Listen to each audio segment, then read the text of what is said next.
अपनी ज़िंदगी में इस्तेमाल करना चाहते हो तो यकीनन यू मस्ट काम प्रोफेशनली एंड सीरियसली। अगर आप खुद को लेकर सीरियस नहीं हो तो मुझे क्या पर्याय आपको लेकर मैं सीरियस हो जाऊं। और मैं गद्दार भी नहीं हूं, सीरियसली कोई आता है तो मैं ज़रूर हेल्प करती हूँ। तो एस्ट्रोलॉजी जो होता है, एक इंसान का राशि को पहले या लग्न को पहले यहाँ पर बिठाना पड़ता है with the help of date of birth, place of birth and time of birth. ये 12 हाउस यहाँ पर है। जन्म के टाइम पर 9 प्लैनेट्स एंड 27 स्टार्स का जो पोजीशन है यहाँ पर बिठाया जाता है। और एस्ट्रोलॉजी लाइफ में क्यों चाहिए, क्यों इसलिए चाहिए, अगर ये लग्न या राशि होता है तो यहाँ से आपका जिंदगी शुरू होता है। आपका दशा जो है, अगर आप शुक्र के दशा में जन्म लेते हो तो सवाल यह है कि उससे पहले केतु का दशा आपने कहाँ भुगत लिया।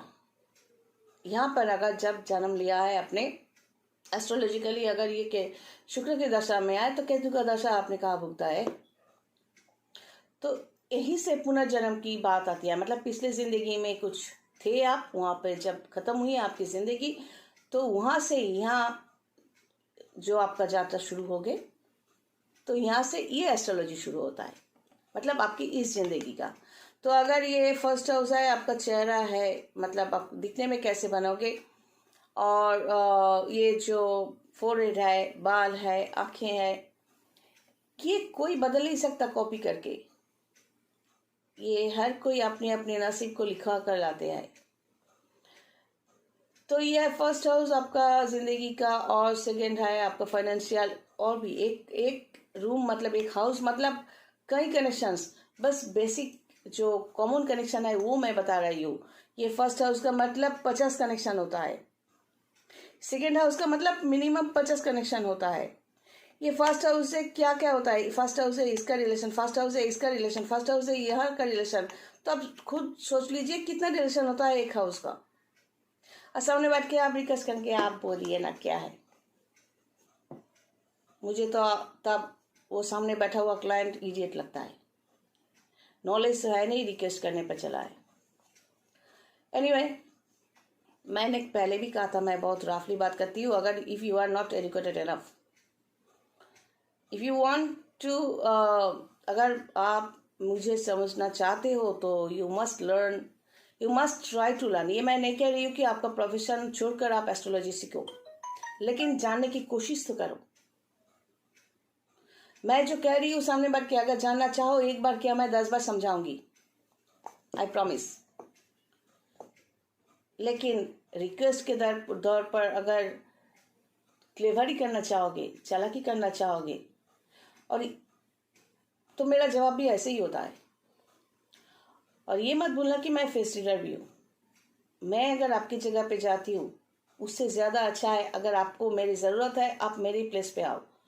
तो मैं जो कह रही थी, फिर बाद में इस टॉपिक में आऊँगी, क्यों एस्ट्रोलॉजी की ज़रूरत पड़ती है। ये सेकंड हाउस है फाइनेंशियल कनेक्शन, थर्ड हाउस है आपका जो एनवायरनमेंट कनेक्शन, फोर्थ हाउस है आपके माँ का कनेक्शन, आपके घर के कनेक्शन, और चारों तरफ जो मकान वगैरह जो है वहाँ का कनेक्शन। फिफ्थ हाउस है आपके औलाद का कनेक्शन। सिक्स हाउस है अपने दुश्मनों का कनेक्शन, कैसे दुश्मन आपको फेस करना पड़ेगा और वहाँ से आप कैसे बच सकते हो। सेवेंथ हाउस है आपके लव लाइफ कितने होंगे और मैरिज लाइफ कैसा होगा, ये सब कुछ।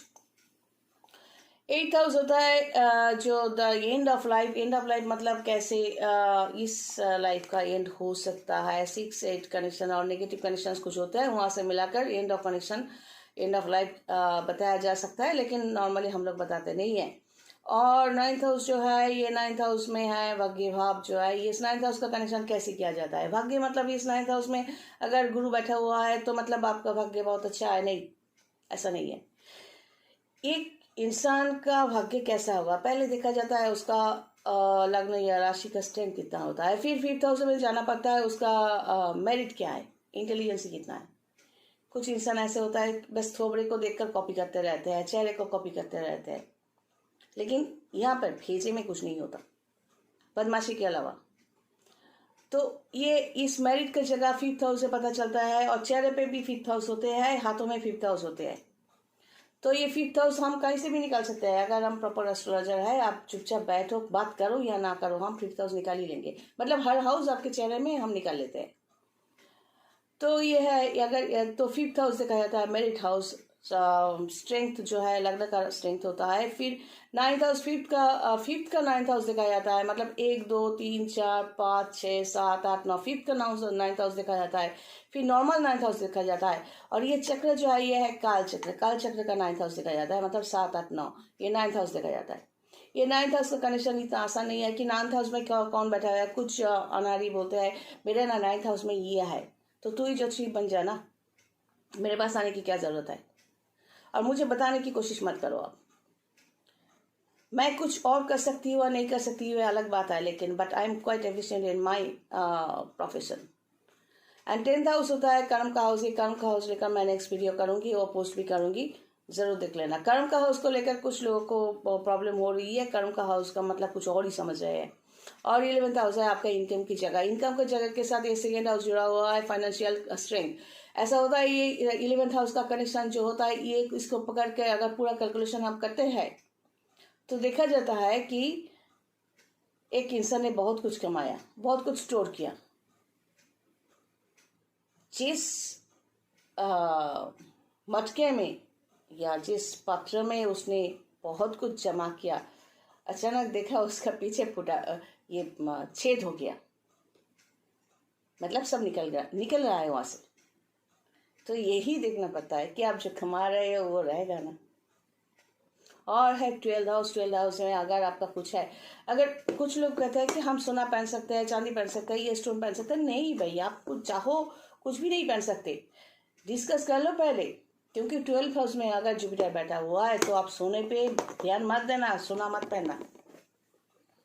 तो ऐसे ही चांदी पहनोगे कि नहीं, सोना पहनोगे कि नहीं, कौन सा अंगूठी पहनोगे, कौन सा कलर पहनोगे। तो अगर मेष राशि है, मैंने जा कहा था, अगर मेष राशि का स्ट्रेंथ अगर अच्छा है तो आप लाल रंग या कुछ ऐसे रंग पहन सकते हो, पिंक कलर पहन सकते हो। स्ट्रेंथ होनी चाहिए, कौन सा कलर आप बिंदास पहन सकते हो, तो उसके लिए स्ट्रेंथ होनी चाहिए। उस राशि या लग्न में, उस हाउस में स्ट्रेंथ होनी चाहिए। नॉर्मली देखा जाता है कि जो नेगेटिव कलर है किसी के लिए, तो उसको